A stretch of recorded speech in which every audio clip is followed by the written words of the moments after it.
Hello all. നമ്മളിന്ന് സംസാരിക്കാൻ പോകുന്നത് യൂണിറ്റ് 3 ആണ്. ബാക്കിയുള്ള യൂണിറ്റ് ഒക്കെ എത്രത്തോളം എത്തിയിട്ടുണ്ട് എന്നുള്ളത് എനിക്ക് കൃത്യമായിട്ട് അറിയില്ല.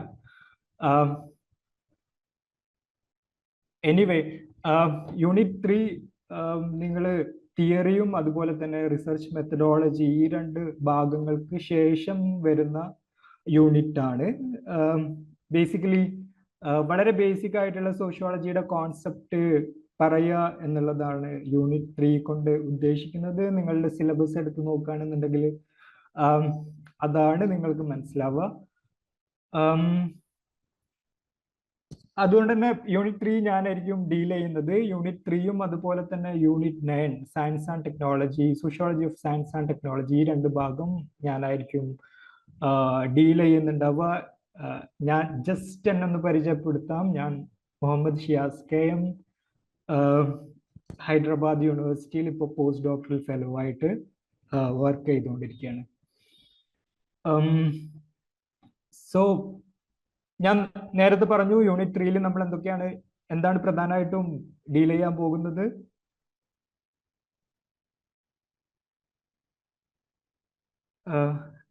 എനിക്കറിയില്ല ഇത് എങ്ങനെയാണ് മെത്തേഡും നിങ്ങൾ എങ്ങനെയാണ് റെസ്പോണ്ട് ചെയ്യില്ലേ എന്നുള്ളത്. ഓക്കെ, അതെ, ബേസിക് കോൺസെപ്റ്റ്സ് ആണ് നമ്മൾ ഇന്ന് കവർ ചെയ്യാൻ പോകുന്നത്. ബേസിക് കോൺസെപ്റ്റ്സ് ആൻഡ് ഇൻസ്റ്റിറ്റ്യൂഷൻ എന്നുള്ളത് അതിന്റെ ആദ്യത്തെ ഭാഗം സോഷ്യോളജിക്കൽ കോൺസെപ്റ്റ്സ് എന്നുള്ള ഭാഗത്ത് ഒരുപാട് കാര്യങ്ങൾ നമ്മൾ ഡീൽ ചെയ്യുന്നുണ്ട്. അതിന്റെ ആദ്യത്തെ ഭാഗമായിട്ടുള്ള സോഷ്യൽ സ്ട്രക്ചർ എന്നുള്ള ഒരു ഭാഗം മാത്രമാണ് ഇന്ന് നമ്മൾ ഡീൽ ചെയ്യാൻ പോകുന്നത്. ആദ്യം തന്നെ ഇതിന്റെ ഒരു ഇൻട്രൊഡക്ഷൻ ആയിട്ട് നമ്മൾ നേരത്തെ പറഞ്ഞു ബേസിക് കോൺസെപ്റ്റ്സ് ആൻഡ് ഇൻസ്റ്റിറ്റ്യൂഷൻസ് ആണ് നമ്മൾ ഇന്ന് കവർ ചെയ്യാൻ പോകുന്നത്. അപ്പോൾ ഈ ഭാഗത്ത് എന്തൊക്കെയാണ് വരുന്നത് എന്നുള്ളത് നമുക്ക് ആദ്യം നോക്കാം. അതിന്റെ ഒരു ഓവറോൾ പിക്ചർ നിങ്ങൾക്ക് തരാം എന്നുള്ളതാണ് ഞാൻ ഉദ്ദേശിക്കുന്നത് ആദ്യം തന്നെ. അപ്പം ബേസിക് കോൺസെപ്റ്റ്സ് ആൻഡ് ഇൻസ്റ്റിറ്റ്യൂഷനിൽ നമ്മൾ ആദ്യം സ്റ്റാർട്ട് ചെയ്യുന്നത് സോഷ്യൽ സ്ട്രക്ചർ എന്നുള്ള ഭാഗമാണ്. സോഷ്യൽ സ്ട്രക്ചർ ആണ് ഇന്ന് നമ്മൾ ഡീൽ ചെയ്യാൻ പോകുന്നത്. അതിനുശേഷം culture, network, status and role, identity, community, diaspora, values, norms and rules, personhood, habitus, agency, bureaucracy, power and authority, marriage, family and kinship, economy, polity, religion, education, law and customs, social difference, hierarchy, inequality and marginalization, race, tribe and ethnicity, caste and class, gender, sexuality and disability. അപ്പോൾ നിങ്ങൾ നോക്കുകയാണെന്നുണ്ടെങ്കിലും മനസ്സിലാവും ഒരുപാട് കാര്യങ്ങൾ ഈ ഒരു particular യൂണിറ്റിൽ cover ചെയ്യാനുണ്ട് എന്നുള്ളത് അല്ലേ. നമുക്ക് വളരെ ലിമിറ്റഡ് ആയിട്ടുള്ള സമയമാണുള്ളത്. 6 ക്ലാസ് ആണ് നമുക്കുള്ളത്. ഈ 6 ക്ലാസ് കൊണ്ടാണ് നമുക്ക് ഇത്രയും ഭാഗങ്ങൾ കവർ ചെയ്യേണ്ടത്. ഓക്കെ, അപ്പം ഇന്ന് നമ്മൾ എന്താണ് കവർ ചെയ്യുന്നത്, ഇന്ന് നമ്മൾ എന്താണ് സംസാരിക്കുന്നത് എന്നുള്ളതാണ് ഞാൻ ആദ്യം പറഞ്ഞത്. അതെ, സോഷ്യൽ സ്ട്രക്ചറിനെ കുറിച്ചിട്ടാണ് നമ്മൾ ഇന്ന് സംസാരിക്കാൻ പോകുന്നത്. നമ്മളുടെ ഇന്നത്തെ ആദ്യത്തെ ക്ലാസ്സിൽ സംസാരിക്കാൻ പോകുന്നത്. ഓക്കെ, അവിടെ തീരുന്നില്ല. I am sorry for that. Social change and process എന്നുള്ള ഒരു ഭാഗം കൂടെ ഉണ്ട്.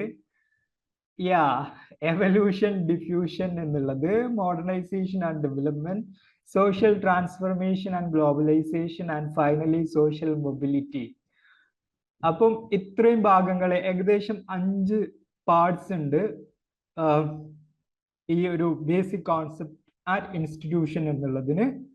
5 ഭാഗങ്ങളുണ്ട്. 5 ഭാഗങ്ങളിലായിട്ട് ഇത്രയും കാര്യങ്ങൾ നമ്മൾ സംസാരിക്കും. ഞാൻ നേരത്തെ പറഞ്ഞതുപോലെ തന്നെ നമ്മളിങ്ങനെ ഓടിച്ച് അതിൻ്റെ ഒരു ജിസ്റ്റ് ആയിട്ട് പറഞ്ഞു പോവുക എന്നുള്ളത് അതിൻ്റെ മെയിൻ ആയിട്ടുള്ള ടെർമിനോളജീസ്, കോൺസെപ്റ്റ്സ്, ആരൊക്കെയാണ് അതിനെ കുറിച്ചിട്ട് സംസാരിച്ചിട്ടുള്ളത്, അവരുടെ വർക്ക് എന്തൊക്കെയാണ് എന്നുള്ളത് നമുക്ക് പ്രധാനമായിട്ടും നെറ്റ് JRF ഓറിയന്റേഷനിലാണല്ലോ ഇത് സംസാരിക്കേണ്ടത്. അപ്പം ആ ഒരു ഓറിയന്റേഷനിൽ തന്നെയാണ് നമ്മൾ സംസാരിച്ചു പോകുന്നത്.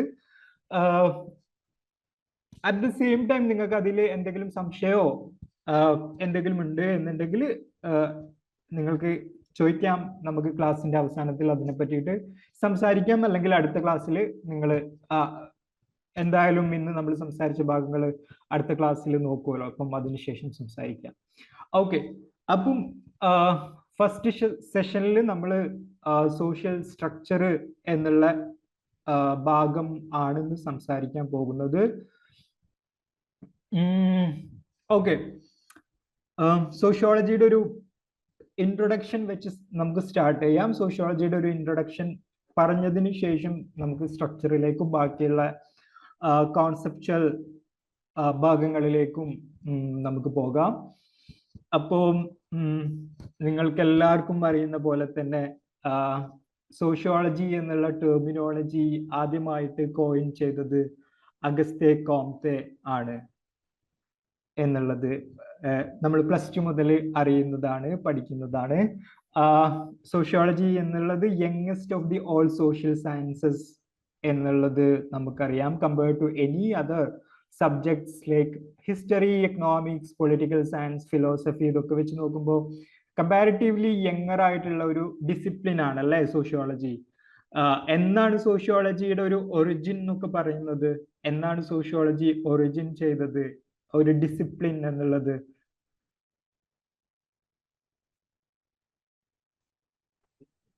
പത്തൊമ്പതാം നൂറ്റാണ്ടിൽ 19th സെഞ്ചുറിയിൽ ഒരു സിസ്റ്റമാറ്റിക്കൽ സ്റ്റഡി സ്റ്റാർട്ട് ചെയ്തു. അതെ, 19th സെഞ്ചുറിയിലാണ് സോഷ്യോളജി സിസ്റ്റമാറ്റിക് സ്റ്റഡി ആയിട്ട് ഒരു ഡിസിപ്ലിൻ ആയിട്ട് ഒരു സബ്ജക്റ്റ് ആയിട്ട് മാറുന്നത്. എന്തൊക്കെയായിരുന്നു അതിന്റെ റീസൺസ്? എന്തായിരുന്നു സോഷ്യോളജിയുടെ എമർജൻസിനുള്ള റീസൺസ്, ബേസിക് റീസൺസ്? എങ്ങനെയാണ് സോഷ്യോളജി എമർജ് ചെയ്തത്? എന്ത് കാരണം കൊണ്ടാണ്? എൻലൈറ്റ്മെന്റ്. അതെ,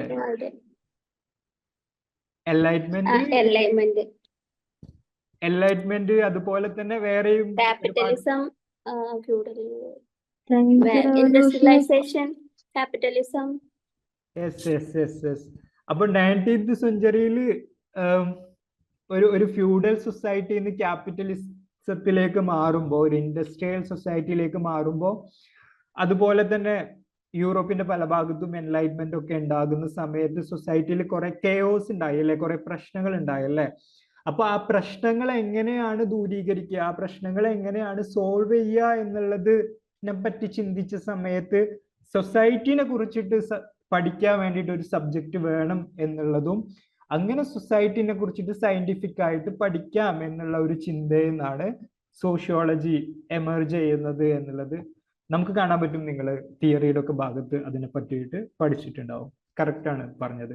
അപ്പം sociology science of society or study of society എന്നുള്ളത് നമ്മൾ പറയാറുണ്ട്. ബാക്കിയുള്ള സബ്ജക്ട്സ് ഒക്കെ economics, production, distribution and consumption എന്നുള്ള കാര്യങ്ങളൊക്കെയാണ് ഡീൽ ചെയ്യുക. ഹിസ്റ്ററി പാസ്റ്റിനെ കുറിച്ചിട്ട് ആണല്ലേ മെയിൻലി ഡീൽ ചെയ്യല്. പൊളിറ്റിക്കൽ സയൻസ് സിറ്റിസൺസ്, അതുപോലെ തന്നെ ഗവൺമെന്റ്, റൂൾ ആൻഡ് ഓർഡർ, ഇതുപോലെയുള്ള പോളിറ്റി, രാഷ്ട്രീയമായിട്ട് ബന്ധപ്പെട്ടിട്ട് എങ്ങനെയാണ് നമ്മുടെ ഒരു സിസ്റ്റം വർക്ക് ചെയ്യുന്നത് എന്നുള്ളതുമായിട്ട് ബന്ധപ്പെട്ടിട്ടാണ് പൊളിറ്റിക്കൽ സയൻസ് ഡീൽ ചെയ്യുന്നത്. സൈക്കോളജി പ്രധാനമായിട്ടും ഹ്യൂമൻ ബിഹേവിയർ ആണ് സൈക്കോളജി ഡീൽ ചെയ്യുന്നത്, നമുക്കറിയാം. ആന്ത്രപ്പോളജി എന്നുള്ളത് സോഷ്യോളജിയുടെ ഒരു സിസ്റ്റർ ഡിസിപ്ലിൻ ആണ് അല്ലെ. അപ്പം ആന്ത്രപ്പോളജി പ്രധാനമായിട്ടും primitive man, communities and their culture almost similar ആണ്. ശരിക്കും പറഞ്ഞാൽ എപ്പോഴും പറയാറുണ്ട് ഇന്ത്യൻ സോഷ്യോളജി ശരിക്കും സോഷ്യോളജി അല്ല, ആന്ത്രപ്പോളജി ആണെന്ന്. കാരണം സോഷ്യോളജി എന്നുള്ളത് ഒരു വെസ്റ്റേൺ സൊസൈറ്റിനെ കുറിച്ച് പഠിക്കാനാണ് അതിന്റെ ടൂൾസ് ഡെവലപ്പ് ചെയ്തത്. ടൂൾസ് എന്ന് പറഞ്ഞു കഴിഞ്ഞാൽ മെത്തഡോളജി എന്നാട്ടോ ഞാൻ ഉദ്ദേശിക്കുന്നത്. എന്നാൽ ആന്ത്രപ്പോളജി എന്നുള്ളത് കുറേം കൂടെ അതർ സൊസൈറ്റീനെ, ഇപ്പം വെസ്റ്റ് അല്ലാത്ത കുറെ കൂടി ഒരു ട്രഡീഷണൽ സൊസൈറ്റിനെ കുറിച്ച് പഠിക്കാനാണ് ആന്ത്രപ്പോളജി പ്രധാനമായിട്ടും ആന്ത്രപ്പോളജി ഡെവലപ്പ് ചെയ്തത് എന്നുള്ളത് നമുക്കറിയാം. ആന്ത്രപ്പോളജി എന്നുള്ള സബ്ജക്ട് മാറ്റർ തന്നെ എങ്ങനെയാണ് എമേർജ് ചെയ്യുന്നത് അറിയോ? എങ്ങനെയാണ് ആന്ത്രപ്പോളജി, ഇപ്പൊ സോഷ്യോളജി നിങ്ങൾ പറഞ്ഞു ഇൻഡസ്ട്രിയലൈസേഷന്റെ സമയത്താണ് എമേർജ് ചെയ്തത് എന്നുള്ളത്. ആന്ത്രപ്പോളജി പക്ഷെ എങ്ങനെയാണ് എമേർജ് ചെയ്തത്?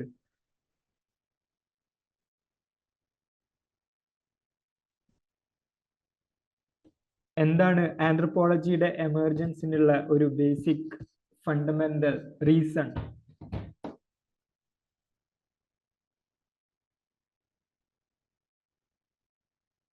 കൊളോണിയലിസം ആണോ?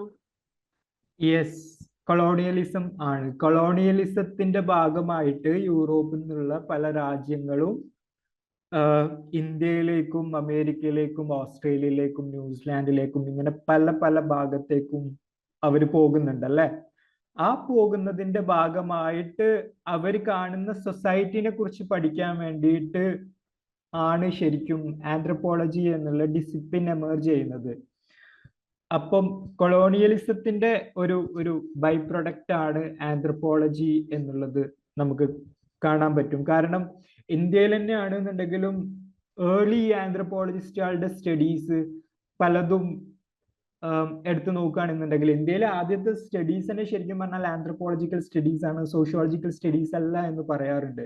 അപ്പൊ പ്രധാനമായിട്ടും സ്റ്റഡീസ് നടത്തിയിട്ടുണ്ടായിരുന്നത് കൊളോണിയൽ അഡ്മിനിസ്ട്രേറ്റേഴ്സും അതുപോലെ തന്നെ എത്നോഗ്രഫേഴ്സും ഒക്കെ ആയിട്ടുള്ള ആൾക്കാരാണ്. ഇപ്പം മലബാർ മാനുവൽ എന്നൊക്കെ പറഞ്ഞിട്ട് ഒരു വർക്ക് നിങ്ങൾ കേട്ടിട്ടുണ്ടാവും. അപ്പം അതൊക്കെ ശരിക്കും പറഞ്ഞാൽ ഒരു ആന്ത്രപ്പോളജിക്കൽ വർക്ക് ആയിട്ടാണ് കൺസിഡർ ചെയ്യാറ്. ഒരു സൊസൈറ്റിനെ, ഒരു കമ്മ്യൂണിറ്റിനെ മൊത്തമായിട്ട് പഠിക്കുക എന്നുള്ളത്.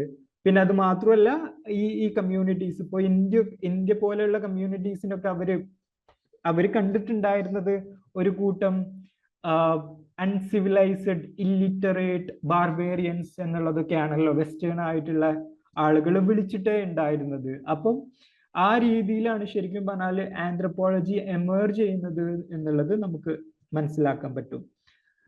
സോഷ്യോളജിയിലേക്ക് വരുമ്പോൾ sociology is interested in social relation, no other discipline studies society in it's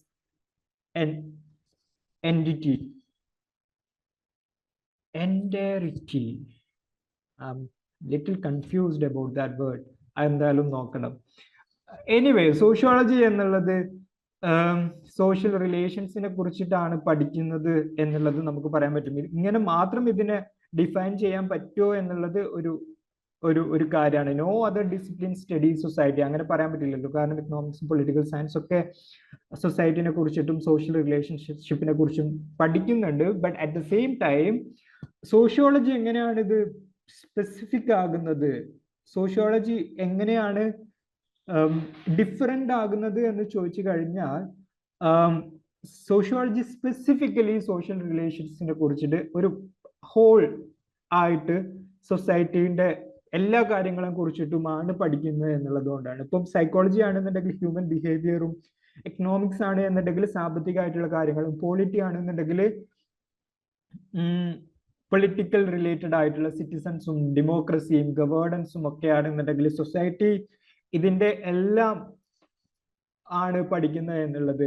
സാധാരണ ഞങ്ങളുടെ പ്രൊഫസേഴ്സ് ഒക്കെ പറയാറുണ്ട്, സോഷ്യോളജി എന്ന് ശരിക്കും പറഞ്ഞു കഴിഞ്ഞാല് ബാക്കിയുള്ള ആൾക്കാരൊക്കെ എടുത്തതിന് ശേഷം ബാക്കിയുള്ളത് എന്താണോ അതാണ് സോഷ്യോളജി എന്നുള്ളത്. അല്ല എന്നുണ്ടെങ്കിൽ സോഷ്യോളജിക്കാർക്ക് എല്ലാത്തിലും കുറെ കൈവെക്കാൻ പറ്റും. നമുക്ക് എക്കണോമിക് സോഷ്യോളജി ഉണ്ട്, നമുക്ക് പൊളിറ്റിക്കൽ സോഷ്യോളജി ഉണ്ട്, നമ്മൾ ജെൻഡറിനെ കുറിച്ചിട്ട് പഠിക്കും, നമ്മൾ ടെക്നോളജിനെ കുറിച്ചിട്ട് പഠിക്കും. അതുകൊണ്ട് തന്നെയാണല്ലോ നമ്മളുടെ സിലബസും അത്രയും ബ്രോഡ് ആൻഡ് വാസ്റ്റ് ആയിട്ടുള്ളത്. അപ്പം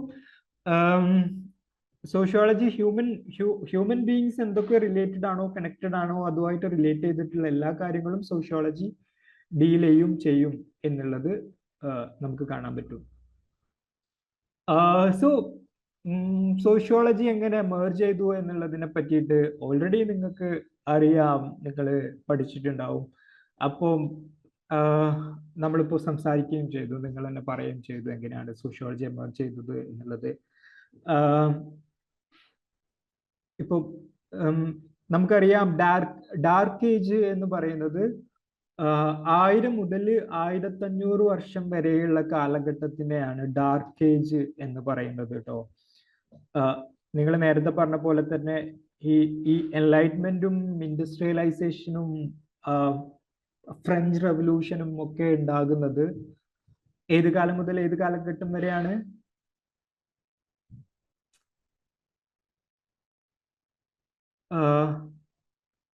French revolution, industrial revolution, enlightenment ഒക്കെ ഉണ്ടാവുന്നത് ഏകദേശം സമയം പറഞ്ഞാൽ മതി. അങ്ങനെ ഭയങ്കര ക്ലിയർ ആയിട്ടൊരു സമയം പറയണമെന്നില്ല.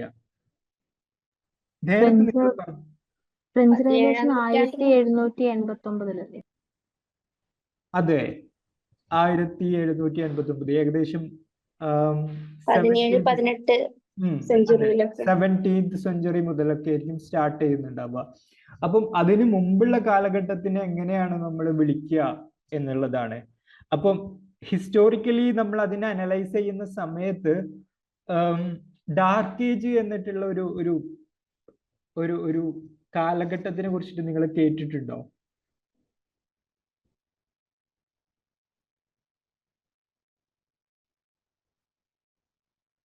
ഡാർക്ക് ഏജ് എന്ന് പറയുന്നത് ഞാൻ നേരത്തെ പറഞ്ഞ പോലെ തന്നെ 1000 മുതൽ 1500 വരെയൊക്കെയുള്ള ഒരു കാലഘട്ടത്തിനെയാണ് വിളിക്കുന്നത്. ഓക്കെ, ഏത് കാലഘട്ടത്തിനെ വിളിക്കുന്നത്?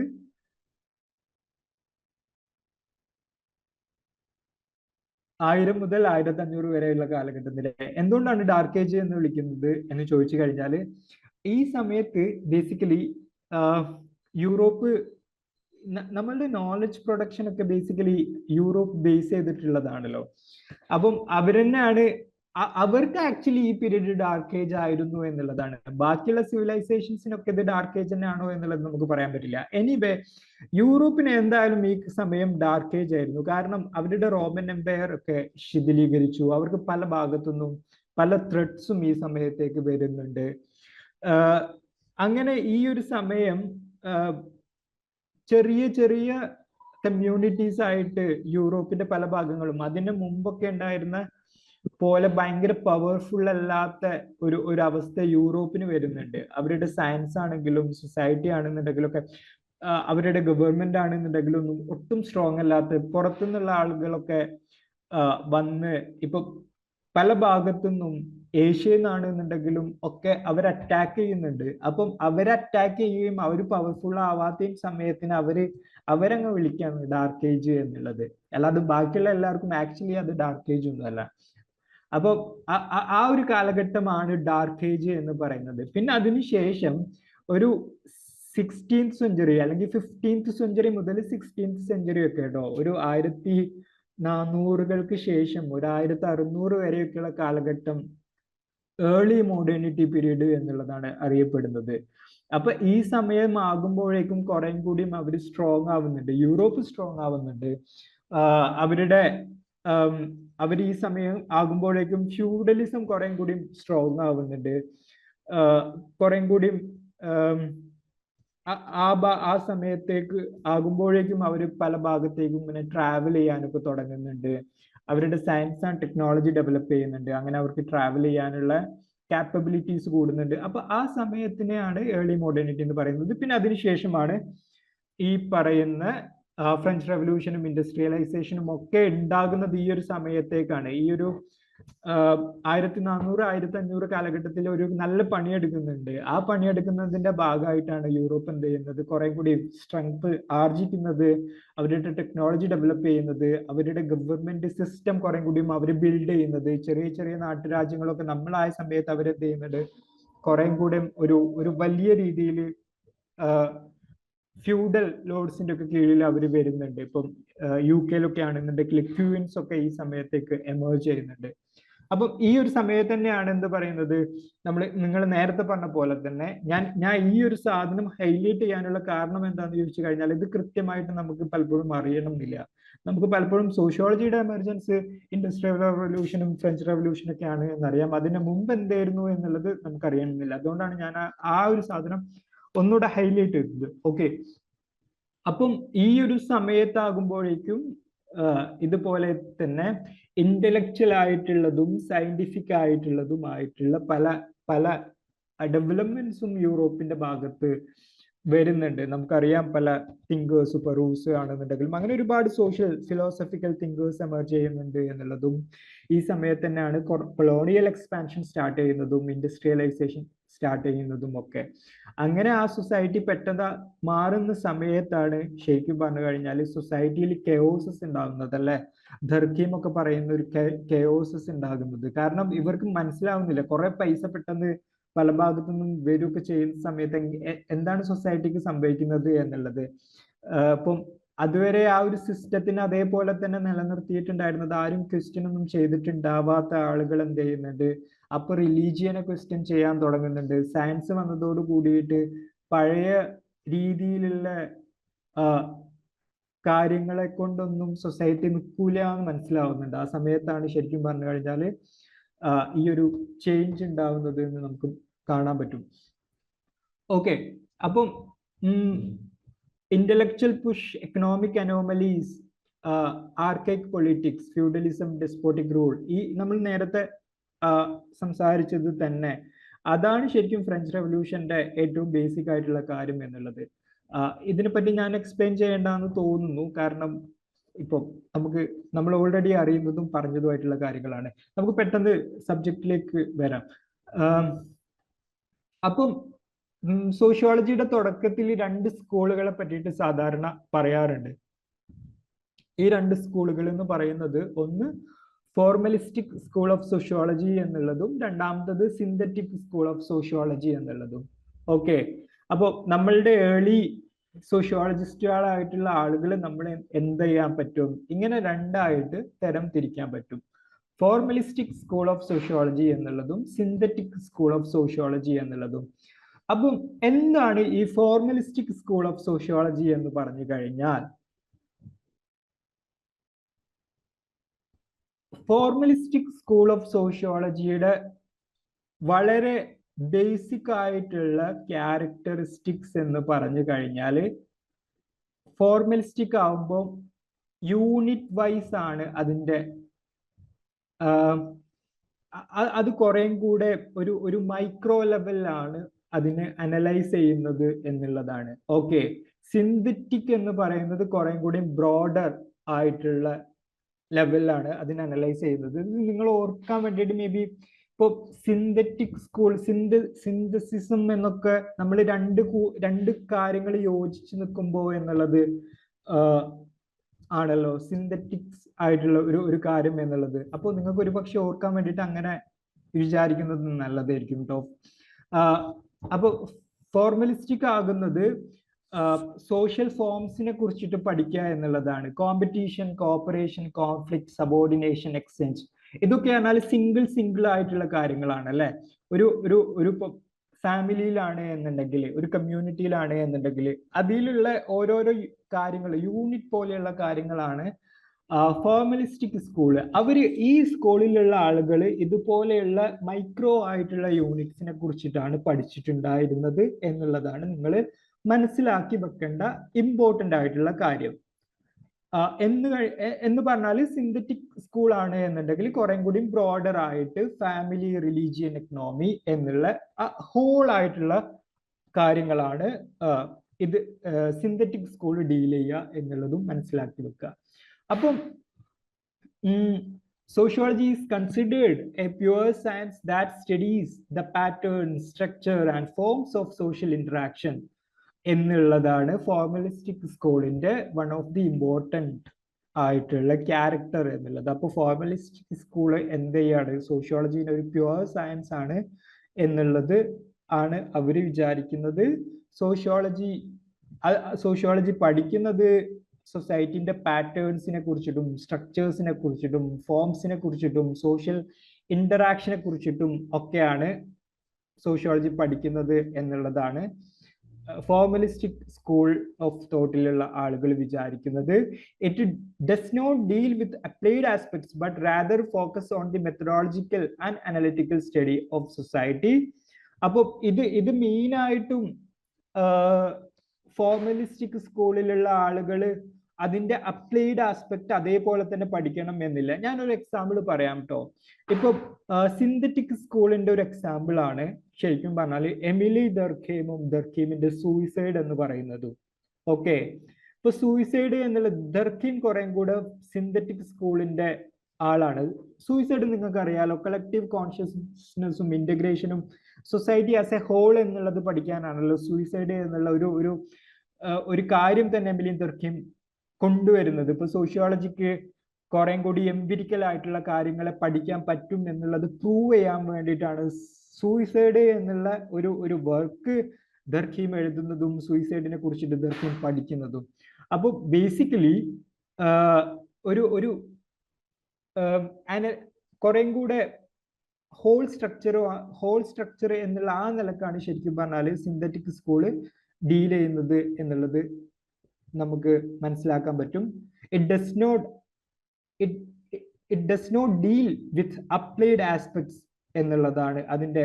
അപ്ലൈഡ് ആയിട്ടുള്ള കാര്യങ്ങൾ അത് അതേപോലെ തന്നെ ഫോർമലിസ്റ്റിക് സ്കൂൾ പഠിക്കണം എന്നുള്ളതില്ല. ഇപ്പോൾ ഫോർ എക്സാമ്പിൾ പറയുകയാണെങ്കിൽ വെബറൊക്കെ ആണെന്നുണ്ടെങ്കിൽ, വെബറിന്റെ ഒരു എക്സാമ്പിൾ എടുക്കുകയാണെന്നുണ്ടെങ്കിൽ ഇപ്പൊ കരിസ്മനൊക്കെ പറ്റിയിട്ട് വെബർ പറയുന്നുണ്ട് അല്ലെ. കരിസ്മ എന്നുള്ളതൊക്കെ ശരിക്കും പറഞ്ഞു കഴിഞ്ഞാൽ കുറെ കൂടി ഒരു കോമ്പറ്റീഷൻ കോപ്പറേഷൻ ആ ലെവലിൽ വരുന്ന കോൺഫ്ലിക്റ്റിൽ ആ ലെവലിൽ വരുന്ന ഒരു ഇൻഡിവിജ്വലിന്റെ ഒരു ക്യാരക്ടർ ആണല്ലോ, ഒരു ഹോൾ സാധനമല്ലല്ലോ.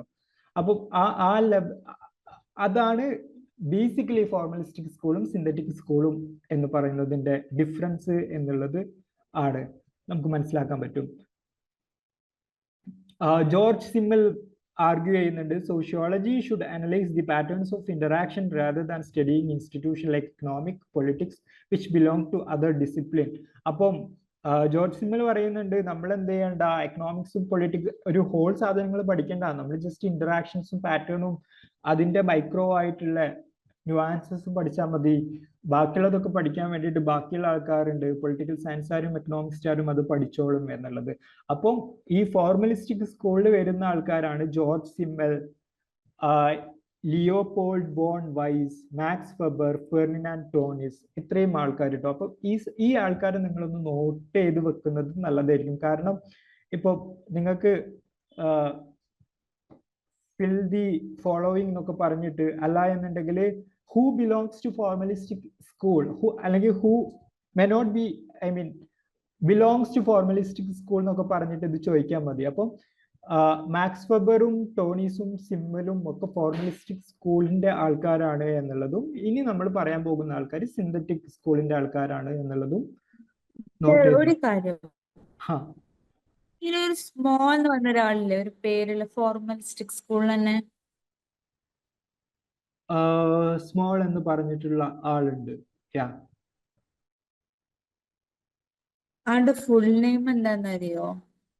എനിക്കറിയില്ല, ഫുൾ നെയിം എനിക്ക് ഓർമ്മയില്ല. അതാരാണെനിക്ക് തിരിയുന്നില്ല, അതാണ് വെറും സ്മോൾ ഇത് കണ്ടോണ്ടാ ചോദിച്ചത്. ഇതിലില്ലട്ടോ, കൈനയിലുണ്ടേ. ഓക്കെ, ആയിക്കോട്ടെ, നമുക്ക് നോക്കിയിട്ട് പറയാം. അപ്പം സിന്തറ്റിക് സ്കൂൾ എന്ന് പറയുന്ന സമയത്ത് ഞാൻ പറഞ്ഞു ബ്രോഡ് ആൻഡ് ഇന്റഗ്രേറ്റീവ് ആസ്പെക്ട്സിനാണ് സിന്തറ്റിക് സ്കൂൾ ഡീൽ ചെയ്യുന്നത് എന്നുള്ളത്. It emphasizes both structure and function, considering how institutions like family, education and government influence the society. അപ്പം നേരത്തെ പറഞ്ഞ പോലെ തന്നെ സിന്തറ്റിക് സ്കൂളിൽ സ്ട്രക്ചറും ഫങ്ഷൻസും ഒരേപോലെ തന്നെ.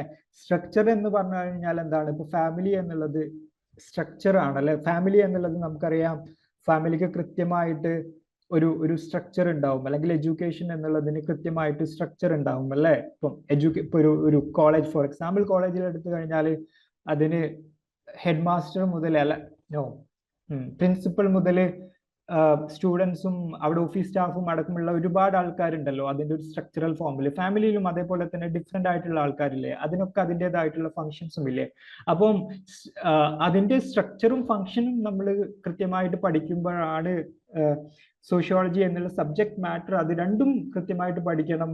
നമ്മൾ ഇതിന്റെ പാറ്റേൺസും മാത്രം പഠിച്ചാൽ പോരാ എന്നുള്ളത് ആണ് ബേസിക്കലി സിന്തറ്റിക് സ്കൂൾ പറയുന്നത്.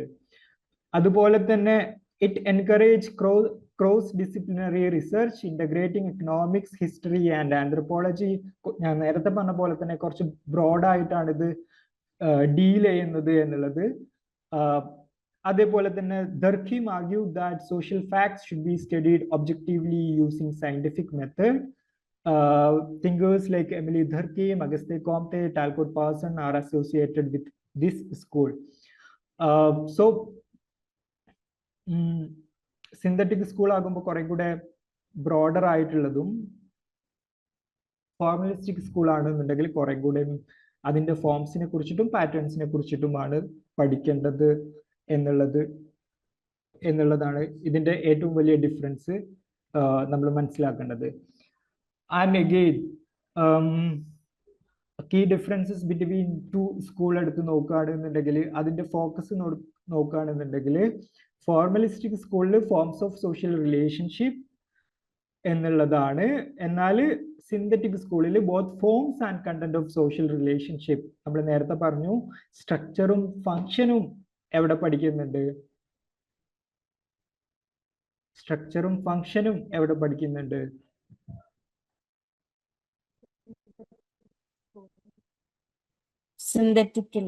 സിന്തറ്റിക്കിൽ പഠിക്കുന്നുണ്ട്. ഫോർമലിസ്റ്റിക് ആണെന്നുണ്ടെങ്കിൽ ഫോംസ് മാത്രമാണ്, യൂണിറ്റ് വൈസ് മാത്രമാണ് പഠിക്കുന്നത്.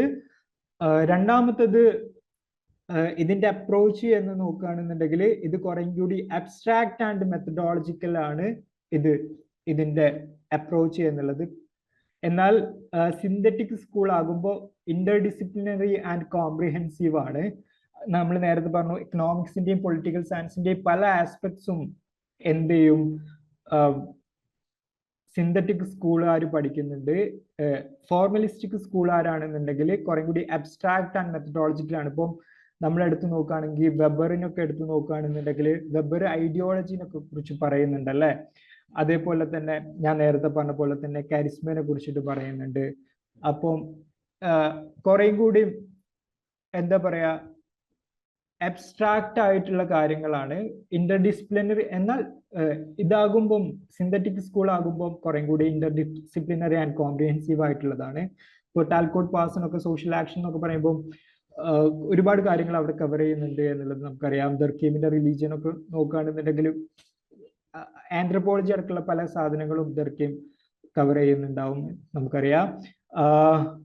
ഇതിൽ ഫോർമലിസ്റ്റിക് സ്കൂൾ ആകുമ്പോൾ പ്യുവർ ആൻഡ് ഇൻഡിപെൻഡന്റ് സയൻസ് ആണെന്ന് പറയുന്നുണ്ട്. ഇന്റഗ്രേറ്റീവ് ആൻഡ് ബ്രോഡ് ഡിസിപ്ലിൻ ആയിട്ടാണ് ഇവര് സോഷ്യോളജിനെ കാണുന്നത്.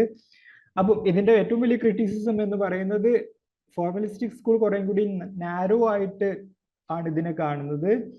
എന്നാൽ സിന്തറ്റിക് സ്കൂളിന്റെ ക്രിറ്റിസിസം വരുന്നത് അത് ഭയങ്കര ബ്രോഡായിട്ട് ആണ് അത് വരുന്നത്. കാരണം അത്രയും ബ്രോഡായിട്ടാണ് അവരുടെ അപ്രോച്ചും ഫോക്കസും എന്നുള്ളത് കൊണ്ടാണ് ആ ഒരു ഡിഫറൻസ് വരുന്നത് എന്നുള്ളത്. സോ അടുത്ത് നമ്മള് സോഷ്യൽ സ്ട്രക്ചർ ആണല്ലോ നമ്മൾ ഇന്ന് കവർ ചെയ്യാൻ പോകുന്നത്. അപ്പൊ സോഷ്യൽ സ്ട്രക്ചറിന്റെ ഡിഫറെന്റ് ആയിട്ട് സോഷ്യൽ സ്ട്രക്ചറിനെ കുറിച്ചിട്ട് ഓരോരോ തിങ്കേഴ്സും എന്ത് പറഞ്ഞു എന്നുള്ളതാണ് നമ്മൾ ഇന്ന് പ്രധാനമായിട്ടും ഡീൽ ചെയ്യാൻ പോകുന്നത്. നിങ്ങൾ ഓൾറെഡി അറിയുന്നതും പഠിച്ചതുമായിട്ടുള്ള കാര്യങ്ങൾ തന്നെയാണ്, ഭയങ്കര സിമ്പിൾ ആയിട്ടുള്ള കാര്യങ്ങൾ തന്നെയാണ് നമ്മൾ ഇന്ന് കവർ ചെയ്യാൻ പോകുന്നത്. അപ്പം ഓരോരോ തിങ്കേഴ്സും സോഷ്യൽ സ്ട്രക്ചറിനെ എങ്ങനെ കണ്ടു എന്നുള്ളതാണ് നമ്മൾ പറയാൻ പോകുന്നത്. സോ ഫെർഡിനാൻഡ് ടോണിസിന്റെ ഈ രണ്ട് കോൺസെപ്റ്റ് നിങ്ങൾ കേട്ടിട്ടുണ്ടാവും അല്ലെ, Jemin shaft and Jesil shaft എന്നുള്ളത്. എന്താണ് ജെമിൻ ഷാഫ്റ്റ്, എന്താണ് ജെസിൽ ഷാഫ്റ്റ് എന്നുള്ളത് ഓർമ്മയുണ്ടോ?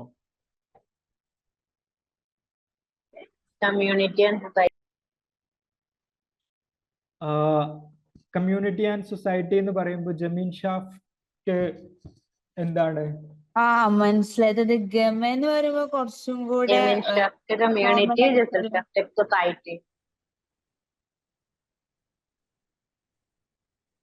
ഓക്കെ, കുറച്ചും കൂടെ ഗമയാകുമ്പോ കുറച്ചും കൂടെ ഇൻഫോർമൽ ആയിരിക്കൂലേ?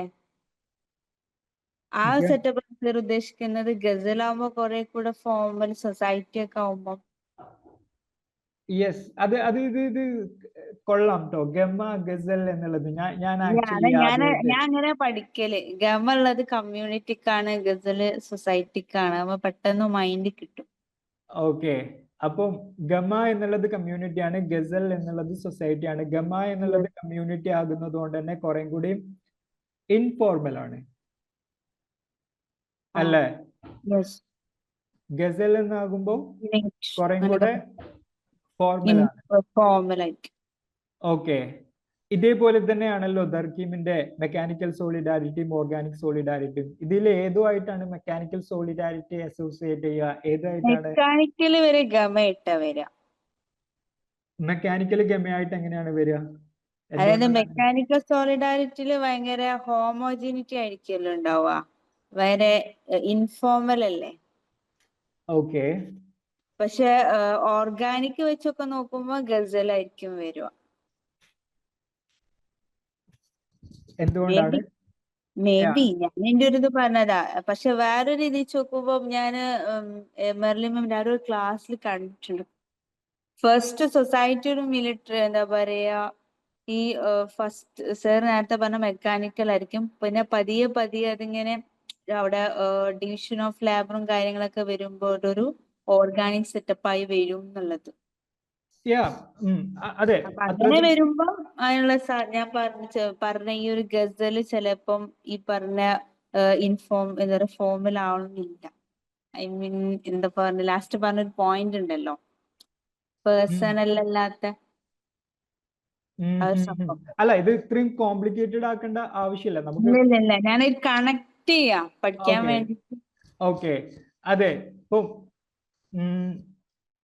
ഗമ എന്നുള്ളത് ജെമിൻ ഷാഫ്റ്റ് എന്നുള്ളത് ബേസിക്കലി കുറെ കൂടി ഇൻഫോർമൽ അല്ലാന്നുണ്ടെങ്കിൽ ഒരു ട്രഡീഷണൽ സൊസൈറ്റിയുടെ ക്യാരക്ടറിസ്റ്റിക്സ് ആണ് എന്നുള്ളതും. അതെ, ഇത് ആക്ച്വലി നല്ല മെത്തേഡ് ആട്ടോ. ഇപ്പം ചില ആൾക്കാർക്ക് ഒന്നല്ലെങ്കിൽ ഗമ എന്നുള്ളതോ ജെമിൻ എന്നുള്ളതോ അല്ലെങ്കിൽ ജസിൽ എന്നുള്ളതോ നിങ്ങൾക്ക് എങ്ങനെയാണോ ഇത് അസോസിയേറ്റ് ചെയ്യാൻ പറ്റുക, കണക്ട് ചെയ്യാൻ പറ്റുക, നിങ്ങളുടെ ചുറ്റുമുള്ള ആൾക്കാരുടെ പേരൊക്കെ വെച്ചിട്ടൊക്കെ ഇതിനെ കണക്ട് ചെയ്യുന്നത് ഒരു നല്ല ടെക്നിക്കാണ്. അപ്പം ബേസിക്കലി അതെ, നിങ്ങൾ ഈ പറഞ്ഞ പോലെ തന്നെ ആണ് ഇതിന്റെ ബേസിക്കലി ഫെർഡിനാൻഡ് ടോണിസ്.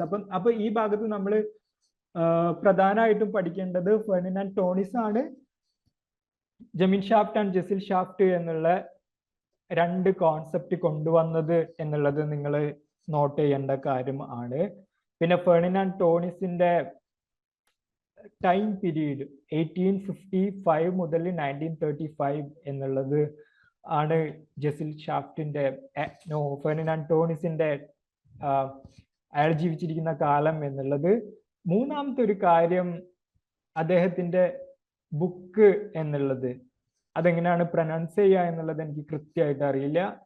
ബട്ട് ആ ബുക്ക് 1887 ഈ ബുക്ക് വന്നിട്ടുള്ളത് എന്നുള്ളത്. ഈ മൂന്ന് കാര്യങ്ങൾ വളരെ ഇമ്പോർട്ടൻ്റ് ആയിട്ടുള്ള കാര്യങ്ങളും നിങ്ങൾ നോട്ട് ചെയ്ത് വെക്കേണ്ട കാര്യവുമായിരിക്കും. അപ്പം he used these terms to differentiate between two types of social relationship based on the nature of human association and interaction. നമ്മൾ അതിലേക്ക് വരുന്നുണ്ട്. അപ്പോൾ ജെമിൻ ഷാഫ്റ്റ് എന്നുള്ളത് കമ്മ്യൂണിറ്റി ആയിട്ട് കണക്ട് ചെയ്തിട്ടുള്ള കാര്യം ആണ് എന്നുള്ളത്. Jemin shaft refers to close-knit traditional and personal forms of social organization. It is often found in rural village kinship-based groups and traditional societies where personal relationship dominates. അപ്പം ഒരു ട്രഡീഷണൽ സൊസൈറ്റിയുടെ characteristics ആണ് ജെമിൻ ഷാഫ്റ്റിൽ വരുന്നത്, കമ്മ്യൂണിറ്റി എന്നുള്ള ഭാഗത്ത് വരുന്നത്. അതിന്റെ മെയിൻ ക്യാരക്ടറിസ്റ്റിക്സ് നമ്മൾ നോക്കുന്ന സമയത്ത് personal and intimate bonds, emotional and sentimental connections, strong social control, limited division of labor, collective identity and shared values. ഇതൊക്കെയാണ് അതിൻ്റെ പ്രധാനപ്പെട്ട ക്യാരക്ടറിസ്റ്റിക്സിൽ വരുന്നത്. അതിൻ്റെ എക്സാമ്പിൾസ് എടുത്ത് നോക്കുകയാണെന്നുണ്ടെങ്കിൽ ട്രഡീഷണൽ സൊസൈറ്റി തന്നെയാണ് അതിൻ്റെ.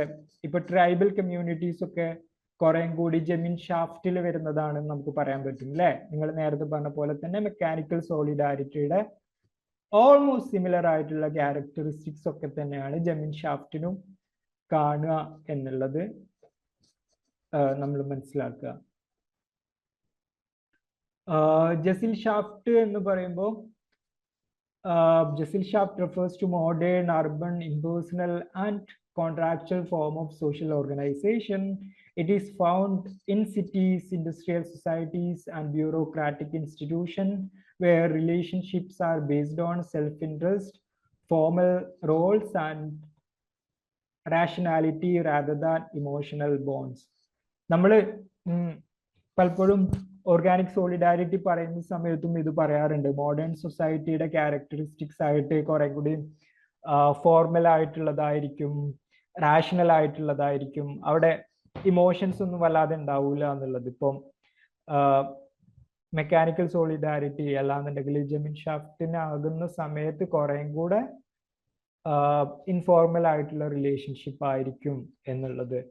അപ്പം അതിന്റെ മെയിൻ ആയിട്ടുള്ള ക്യാരക്ടറിസ്റ്റിക്സ് എന്ന് പറയുന്നത് impersonal and rational relationship, weaker social ties, formal rules and laws, high division of labour, individualism over collectivism. ഇതൊന്നും അങ്ങനെ എക്സ്പ്ലെയിൻ ചെയ്യേണ്ട ആവശ്യമില്ല എന്ന് വിചാരിക്കുന്നു.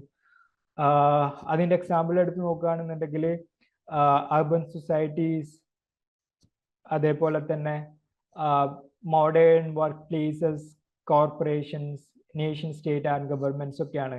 അപ്പം നേരത്തെ ഉള്ള സൊസൈറ്റീനെ നമുക്ക് ട്രൈബൽ കമ്മ്യൂണിറ്റീസ് ഒക്കെ അങ്ങനെയാണ്. അല്ലാന്നുണ്ടെങ്കിൽ ഒരു റൂറല്, ഇപ്പം ഇന്ത്യയിലൊക്കെ ആണെന്നുണ്ടെങ്കിൽ ഒരു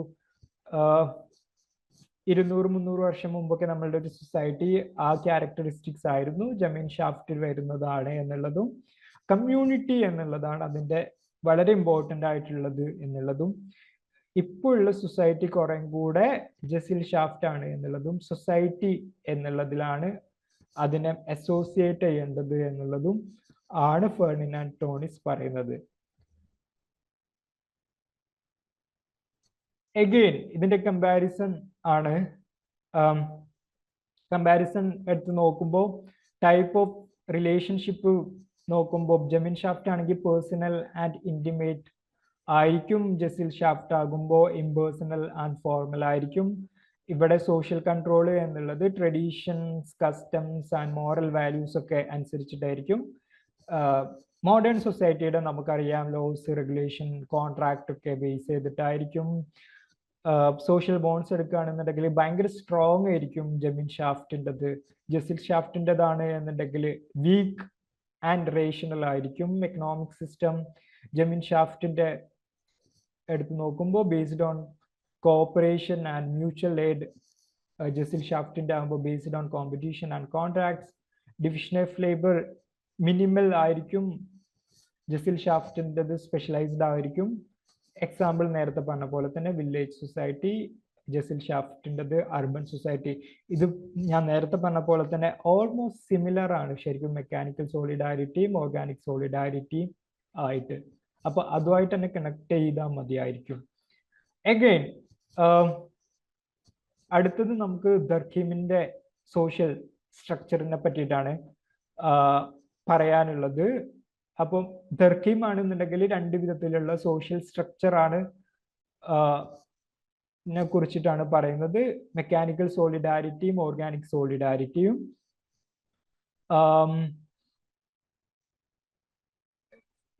ഈ ഭാഗത്താണെന്നുണ്ടെങ്കിലും നമ്മൾ മെയിൻലി നോക്കേണ്ടത് ഒന്ന് ദർഖീമിന്റെ ബുക്കാണ്, division of labour in society എന്നുള്ളത്. 1893 division of labour in society എഴുതിയിട്ടുള്ളത്. സോ ഇതൊരു ഇമ്പോർട്ടൻ്റ് ആയിട്ടുള്ള പോയിന്റ് ആയിരിക്കും. ദർഖീമിനെ പറ്റിയിട്ട്, സോഷ്യൽ സ്ട്രക്ചറിനെ പറ്റിയിട്ട് നോക്കുന്ന സമയത്ത് ഇത് നിങ്ങൾ നോട്ട് ചെയ്ത് വെക്കേണ്ട ഒരു കാര്യമായിരിക്കും. ദർഖീമിന്റെ ഏത് ബുക്കിലാണ് മെക്കാനിക്കൽ സോളിഡാരിറ്റിയും ഓർഗാനിക് സോളിഡാരിറ്റിയും പറയുന്നത് എന്നുള്ളത്, ആ ബുക്ക് എന്നാണ് വന്നിട്ടുള്ളത് എന്നുള്ളത്. So mechanical solidarity and organic സോളിഡാരിറ്റിന്റെ ക്യാരക്ടറിസ്റ്റിക്സിലേക്ക് നമുക്ക് പോവാം. നേരത്തെ പറഞ്ഞ പോലെ തന്നെ മെക്കാനിക്കൽ സോളിഡാരിറ്റി എന്നുള്ളത് ട്രഡീഷണൽ സൊസൈറ്റി ആണല്ലേ, മെക്കാനിക്കൽ സോളിഡാരിറ്റി എന്നുള്ളത്. ഞാൻ ആക്ച്വലി മെക്കാനിക്കൽ സോളിഡാരിറ്റിയും ഓർഗാനിക് സോളിഡാരിറ്റിനെയും കണക്ട് ചെയ്യുന്നത് ഓർത്ത് വെക്കുന്ന ഒരു ടെക്നിക്ക് എന്താണെന്നറിയോ? മെക്കാനിക്കൽ സോളിഡാരിറ്റി എന്നുള്ളത് ട്രഡീഷണൽ സോളിഡാരിറ്റി. ശരിക്കും പറഞ്ഞാൽ മെക്കാനിക് എന്നുള്ളത് ഇൻഡസ്ട്രിയൽ സൊസൈറ്റിയുടെ ഒരു ക്യാരക്ടറിസ്റ്റിക്സ് അല്ലേ? ഇൻഡസ്ട്രീസ് ഒക്കെ വന്നോട് കൂടിയിട്ടല്ലേ മെക്കാനിക്സിന് ആക്ച്വലി പണി ഉണ്ടായത്. യെസ്. പക്ഷേ ആ ടേം നോക്കുകയാണെന്നുണ്ടെങ്കിൽ, മെക്കാനിക്കൽ എന്നുള്ള ടേം നോക്കുകയാണെന്നുണ്ടെങ്കിൽ അത് ട്രഡീഷണൽ സൊസൈറ്റിക്കല്ലേ കൊടുത്തത്. അപ്പൊ ശരിക്കും പറഞ്ഞാൽ അത് കോൺട്രഡിക്ടറി അല്ലേ? യെസ്. ഓർഗാനിക് എന്ന് പറയുമ്പോഴും പക്കാ നാച്ചുറൽ അല്ലേ? അപ്പൊ അങ്ങനെയാണെങ്കിൽ ട്രഡീഷണലും ഓർഗാനിക്കും മറ്റിന് മെക്കാനിക്കലല്ലേ വരേണ്ടത്? അതെ, ഇതെനിക്ക് പണ്ട് മുതലേ ഉള്ള ഒരു സംശയമാണ്. നിങ്ങളും ആ നിലയിൽ ഞാൻ ഓർത്തു വെച്ചേക്കുന്ന വിചാരിച്ച എന്റെ ഒരു ടെക്നിക്ക് ഇതിൽ പറഞ്ഞാൽ, ഞാൻ ഒരു കാറിനെ ഓർത്തു വെച്ചേക്കുന്ന. ഒരു കാർ Okay. സ്മൂത്ത് ആയിട്ട് ഓടണ എഞ്ചിൻ മാത്രം പോരല്ലോ, അതിന്റെ വീലും ഇതൊക്കെ വേണം. പഴയ കാലത്ത് നമ്മൾ ആ ബാർട്ടർ സിസ്റ്റം കൂടെ കൺസിഡർ ചെയ്യുമ്പോൾ എല്ലാവരും ഉണ്ടെങ്കിലാണല്ലോ സൊസൈറ്റി നീങ്ങുക. അപ്പൊ മെക്കാനിക്കൽ അല്ലേ?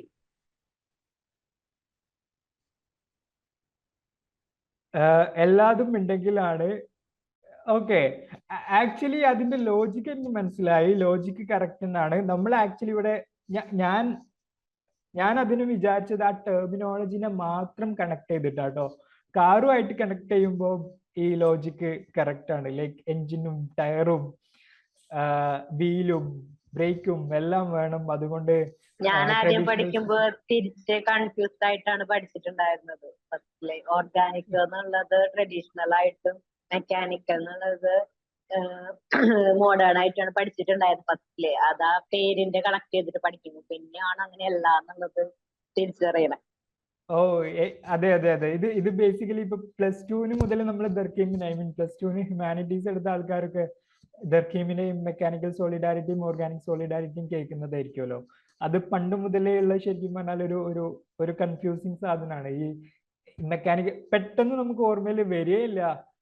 മെക്കാനിക്കൽ സോളിഡാരിറ്റി ഓർഗാനിക് സോളിഡാരിറ്റി എന്താന്ന് ചോദിച്ചു കഴിഞ്ഞാല് അത് തരം ഇത് പിള്ളേര് പറഞ്ഞിട്ടുണ്ട്. അങ്ങനെ ഞാൻ ക്ലാസ് ഒക്കെ എടുത്തെടുക്കുന്ന സമയത്ത് ഇംഗ്ലീഷിൽ എഴുതുന്ന പിള്ളേർക്ക് ഇത് മാറിപ്പോവും, മലയാളത്തിൽ എഴുതുന്നവർക്ക് ഓക്കെ അറിയവര്. കാരണം ഈ 2 ഹെഡിങ് വെച്ചിട്ട് അവർക്ക് ഇങ്ങനെ ഓർത്തെടുക്കുമ്പോ അത് എപ്പോഴും അവർ തെറ്റിച്ചെഴുതാറുണ്ട്. നമ്മളെ മാത്രല്ല, കുട്ടികൾ ഇപ്പൊ വരുന്നവരുടെയും കൂടി ഒരു പ്രശ്നമാണിത്. ഓക്കെ. അതെ. അപ്പം നിങ്ങളൊക്കെ നിങ്ങളുടേതായിട്ടുള്ള ടെക്നിക്ക് അപ്പൊ ഡെവലപ്പ് ചെയ്തിട്ടുണ്ട് എന്ന് വിചാരിക്കുന്നു. അതുകൊണ്ട് നിങ്ങൾക്ക് മാറൂല എന്നും വിചാരിക്കുന്നു. So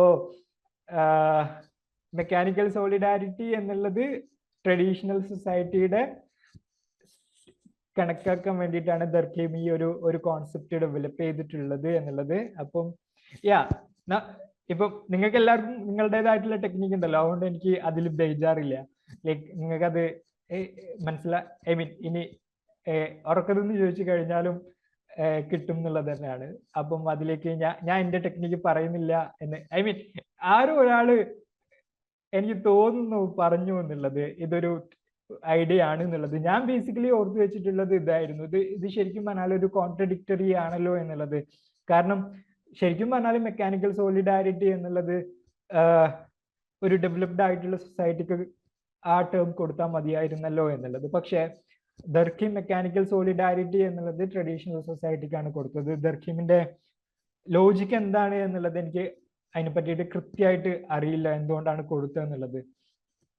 anyway, mechanical solidarity characteristics എന്താണ് എന്നുള്ളത് നമുക്ക് ഓൾറെഡി അറിയാം. അത് ട്രഡീഷണൽ സൊസൈറ്റിയുടെ ആണ് എന്നുള്ളത് ഞാൻ കൂടുതൽ അതിനെ പറ്റിയിട്ട് പറയുന്നില്ല.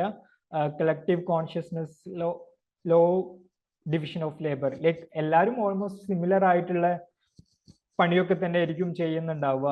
ഇപ്പം അഗ്രികൾച്ചർ ഒക്കെ ആണെന്നുണ്ടെങ്കിലും ഹണ്ടിങ് ഒക്കെ ആണെന്നുണ്ടെങ്കിലും അങ്ങനെ ഡിവിഷൻ ഓഫ് ലേബർ വല്ലാതെ കാര്യമായിട്ട് ഉണ്ടാവില്ല എന്നുള്ളത് സ്ട്രിക്റ്റ് ആയിട്ടുള്ള സോഷ്യൽ നോംസ് ഉണ്ടാവും. അതേപോലെ തന്നെ ഇവിടെ വേറൊരു കാര്യം, റിപ്രസീവ് ലോവും. അടുത്തത് എന്താണ് റിപ്രസീവ് ലോ? അതിന്റെ നെക്സ്റ്റ് ഓപ്പോസിറ്റ് ഓർഗാനിക് സോളിഡാരിറ്റിയിലേക്ക് വരുമ്പോൾ എന്താണ് ലോ? അതെ അതെ, റെസ്റ്റിറ്റ്യൂട്ടീവ് ലോ. ഈ ഒരു സാധനം ചോദിച്ചു കാണാറുണ്ട്. റിപ്രസീവ് ആൻഡ് റെസ്റ്റിറ്റ്യൂട്ടീവ് ലോ, അതും കറക്റ്റായിട്ട് ടെർമിനോളജി വെച്ചിട്ട് തന്നെ ഉള്ളതാണല്ലോ. അപ്പോൾ നമുക്ക് മാറിപ്പോവാൻ സാധ്യതയുള്ള ഒരു കാര്യമാണ്. അപ്പം മെക്കാനിക്കൽ സോളിഡാരിറ്റി ആണെന്നുണ്ടെങ്കിൽ റിപ്രഷൻ എന്നുള്ളതാണ്. റിപ്രഷൻ എന്നുള്ളത് തന്നെ ബേസിക്കലി അടിച്ചമർത്തുക എന്നുള്ള ഒരു കാര്യമാണല്ലോ. അത് ട്രഡീഷണൽ സൊസൈറ്റിയുടെ ഒരു കാര്യമാണ് എന്നുള്ളത് നമുക്ക് കണക്ട് ചെയ്യാൻ പറ്റും. ഞാനതിങ്ങനെ കണക്ട് ചെയ്ത് എങ്ങനെ അറിയോ, പണ്ട് കാലത്ത് ആളുകൾക്ക് ഭയങ്കര ഐക്യവും കാര്യങ്ങളൊക്കെ അല്ല. അപ്പൊ തെറ്റ് ചെയ്ത് കഴിഞ്ഞാൽ അവർക്ക് സഹിക്കാൻ പറ്റാത്തതുകൊണ്ട് ഒരു നന്നായിട്ട് അതിനുള്ള ശിക്ഷ കൊടുക്കും. പക്ഷെ ഒരു മോഡേൺ സൊസൈറ്റി വെച്ച് നോക്കുമ്പോൾ ലോയും കാര്യമൊക്കെ ഉള്ളത് കൊണ്ടാണ് അത് റെസ്റ്റിറ്റ്യൂട്ടീവ് ആണ്. ഞാൻ അങ്ങനെയാണ് മൈൻഡിൽ സെറ്റ് ചെയ്യല്. അപ്പൊ ഇങ്ങനെ കൺഫ്യൂസ്ഡ് ആവില്ല. പക്ഷെ നമ്മളെ കണക്ഷൻ വരുമ്പോൾ നല്ല സ്മൂത്ത് ആയിരിക്കും, എല്ലാരും ഇൻക്ലൂഡ് ചെയ്തിട്ട് ആ ഒരു രീതിയൊക്കെ. പക്ഷെ തെറ്റ് ചെയ്ത് കഴിഞ്ഞാൽ ഭയങ്കര ഹാർഷ് പണിഷ്മെന്റ് ആയിരിക്കും. അല്ലാന്നുണ്ടെങ്കിൽ മേ ബി ഇങ്ങനെയും കണക്ട് ചെയ്യാം കേട്ടോ. ഞാൻ ഇതിനെ വേറൊരു രീതിയിൽ കണക്ട് ചെയ്തിട്ടുള്ളത്, ഇന്റെ വല്യമ്മയൊക്കെ പറഞ്ഞു കേട്ടിട്ടുണ്ട്, അന്ന് വല്യമ്മയുടെ ഉമ്മയുടെ ഭാഗത്തു നിന്നൊക്കെ ലൈക്ക് ഇപ്പൊ കല്യാണം കഴിച്ച് കെട്ടിച്ചു കൊണ്ടിരുന്ന സമയത്തൊക്കെ ഭയങ്കരമായിട്ട് സ്ട്രിക്റ്റ് ആയിരുന്നു അത് എന്നുള്ളത്. പലപ്പോഴും നമ്മളെ ഉമ്മാരൊക്കെ ചിലപ്പോ അമ്മാരൊക്കെ പറഞ്ഞു കേട്ടിട്ടുണ്ടാവും, കെട്ടിച്ചു കൊണ്ടുവരുന്ന വീട്ടിൽ ഭയങ്കര റിപ്രഷൻ, ഭയങ്കര ബുദ്ധിമുട്ടായിരുന്നു എന്നുള്ളത്. അതൊരു ട്രഡീഷണൽ ആയിട്ടുള്ള ഫാമിലി സെറ്റപ്പിൽ, ഒരു പാട്രിയാർക്കൽ ഫാമിലി സെറ്റപ്പിൽ ആ ഒരു റിപ്രസീവ് ആയിട്ടുള്ള ഒരു കാര്യമാണല്ലോ ഉണ്ടാവുക. അവിടുത്തെ നിയമങ്ങളും അങ്ങനെ തന്നെ ആയിരിക്കുമല്ലോ, കുറെ റൂൾസ് ആൻഡ് റെഗുലേഷൻസ് ഉണ്ടാവുമല്ലോ. നേരെ മറിച്ചിട്ട് ഇപ്പൊ കല്യാണം കഴിയുന്ന ആൾക്കാർക്ക് അത്രത്തോളം റിപ്രഷൻ ഇല്ല എന്നുള്ളതാണ് ഞാൻ മനസ്സിലാക്കുന്നത്. എനിക്ക് കൃത്യമായിട്ട് എൻ്റെ അടുത്ത് ഡാറ്റ ഒന്നും ഇല്ല അതിനെ പ്രൂവ് ചെയ്യാൻ വേണ്ടിയിട്ട്. ഒരു പക്ഷെ നിങ്ങൾക്ക് അതിനെപ്പറ്റി കുറേ കൂടി ബെറ്റർ ക്ലാരിറ്റി ഉണ്ടാവും. എനിക്ക് തോന്നുന്നു അതെ. പിന്നെ വല്ലാണ്ട് അമ്മായിമ്മമാര് കളിച്ചു കഴിഞ്ഞാൽ വീട്ടിൽ നിന്ന് ഇറങ്ങി പോകാനുള്ള ഓപ്ഷൻസ് ഒക്കെ ഉണ്ടല്ലോ. അപ്പം ഞാൻ പറഞ്ഞു വന്നത്, ഒരു ജോയിന്റ് ഫാമിലി സിസ്റ്റം ആകുമ്പോൾ കുറേ കൂടെ റിപ്രസീവ് ആയിരിക്കും കാര്യങ്ങൾ. അത് ട്രഡീഷണൽ സൊസൈറ്റിയുടെയും. മോഡേൺ സൊസൈറ്റി ആകുമ്പോൾ റെസ്റ്റിറ്റ്യൂട്ടീവ് ആണ്, കുറേ കൂടെ ഇൻഡിവിജ്വാലിറ്റി ഉണ്ടാവും, നമുക്ക് നമ്മളുടേതായിട്ടുള്ള ഏജൻസി ഉണ്ടാവും അല്ലേ. കുറച്ചുകൂടെ നമുക്ക് നമ്മളുടെ സൗണ്ട് ഒക്കെ എടുക്കാമെന്ന് തോന്നുന്നു. ആ രീതിയിൽ നിയമങ്ങളും മാറിയിട്ടുണ്ടല്ലോ. ഗാർഹിക പീഡന നിയമങ്ങളൊക്കെ കുറെ കൂടെ സ്ട്രോങ് അല്ലേ. അപ്പം ആ രീതിയിലും വേണം എന്നുണ്ടെങ്കിൽ നമുക്ക് കണക്ട് ചെയ്യാൻ പറ്റും. സോ മെക്കാനിക്കൽ സോളിഡാരിറ്റിയുടെ examples traditional tribal society, small rural villages, religious group ഒക്കെ ആയിരിക്കും. അതിനെ പറ്റിയിട്ടും ഞാൻ കൂടുതൽ പറയുന്നില്ല. ഓർഗാനിക് സോളിഡാരിറ്റി എന്ന് പറയുന്നത് മോഡേൺ സൊസൈറ്റിയുടെ പറ്റിയിട്ടാണ് നമ്മൾ പറയാറ്. Organic solidarity is found in large complex industrial societies where people perform specialized roles and depend on each other for survival. Unlike mechanical solidarity, social cohesion arises from interdependence rather than similarity. എന്നുള്ളത് എനിക്ക് തോന്നുന്നു ഞാൻ ഇതിനെ പറ്റിയിട്ട് കൂടുതൽ പറയേണ്ട ആവശ്യമില്ല. Industrial സൊസൈറ്റിയുടെ മോഡേൺ സൊസൈറ്റിനെ കുറിച്ചിട്ടാണ് ഓർഗാനിക് സോളിഡാരിറ്റി പറയുന്നത്. ഇതിന്റെ മെയിൻ ക്യാരക്ടറിസ്റ്റിക്സ് എന്നുള്ളത് high division of labour, weaker collective consciousness, greater individualism, restrictive laws, institution like economy and law maintain order. Traditional society ആണെന്നുണ്ടെങ്കിൽ കുറേ കൂടി ചീഫ്ടൺ അല്ലെങ്കിൽ എൽഡേഴ്സ് ഒക്കെ ആയിട്ടുള്ള ആളുകളാണ് ലോ ആൻഡ് ഓർഡർ സിസ്റ്റം ഒക്കെ മെയിൻറ്റെയിൻ ചെയ്തിട്ടുണ്ടായിരുന്നത് എന്നുണ്ടെങ്കിൽ നമുക്കിവിടെ കൃത്യമായിട്ട് പോലീസും കോടതിയും ഒക്കെ ഉണ്ട്. അപ്പം ആ രീതിയിലാണ് ലോ ആൻഡ് ഓർഡർ. പിന്നെ അതുപോലെ തന്നെ division of labour extremely high ആണ് എന്നുള്ളതും ആണ് ഇതിന്റെ ഓർഗാനിക് സോളിഡാരിറ്റിയുടെ മെയിൻ ആയിട്ടുള്ള ക്യാരക്ടറിസ്റ്റിക്സ് എന്ന് പറയുന്നത്. മോഡേൺ സൊസൈറ്റിനെ കുറിച്ചിട്ടാണ് ഓർഗാനിക് സോളിഡാരിറ്റി എപ്പോഴും പറയാറ് എന്നുള്ളത്. ഇതിന്റെ പ്രധാനപ്പെട്ട ഡിഫറൻസസ് ആൻഡ് സിമിലാരിറ്റീസ് എന്നുള്ളതും ഞാൻ പറയേണ്ട ആവശ്യം ഇല്ല എന്നുള്ളത് തന്നെയാണ്. നമ്മൾ ഇതുവരെ പറഞ്ഞ കാര്യങ്ങൾ തന്നെയാണ് ഇവിടെയുള്ളത്.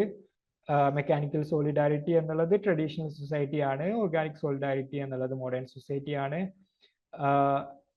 ബേസ്ഡ് ഓൺ സിമിലാരിറ്റീസ് ആണ് മെക്കാനിക്കൽ സോളിഡാരിറ്റി. കാരണം ഒരു വില്ലേജിൽ എല്ലാം സിമിലർ ആയിരിക്കും, അവിടെ വീടും അവർ ചെയ്യുന്ന ജോലിയും അവരുടെ ഡ്രസ്സൊക്കെ സിമിലർ ആയിരിക്കും. എന്നാൽ ഓർഗാനിക് സോളിഡാരിറ്റി ആകുമ്പോൾ, മോഡേൺ സൊസൈറ്റി ആകുമ്പോൾ ഡ്രസ്സിലാണെങ്കിലും അവരുടെ വീട്ടിലാണെന്നുണ്ടെങ്കിലും അവരുടെ കഴിക്കുന്ന ഫുഡിലാണെന്നുണ്ടെങ്കിലും എല്ലാം ഡിഫറൻസസ് ഉണ്ടാവും, എക്സ്ട്രീംലി ഡിഫറെൻ്റ് ആയിരിക്കും. ഡിവിഷൻ ഓഫ് ലേബർ നേരത്തെ പറഞ്ഞ പോലെ തന്നെ മെക്കാനിക്കൽ സോളിഡാരിറ്റിയിൽ ലോ ആയിരിക്കും, ഓർഗാനിക് സോളിഡാരിറ്റിയിൽ ഹൈ ആയിരിക്കും.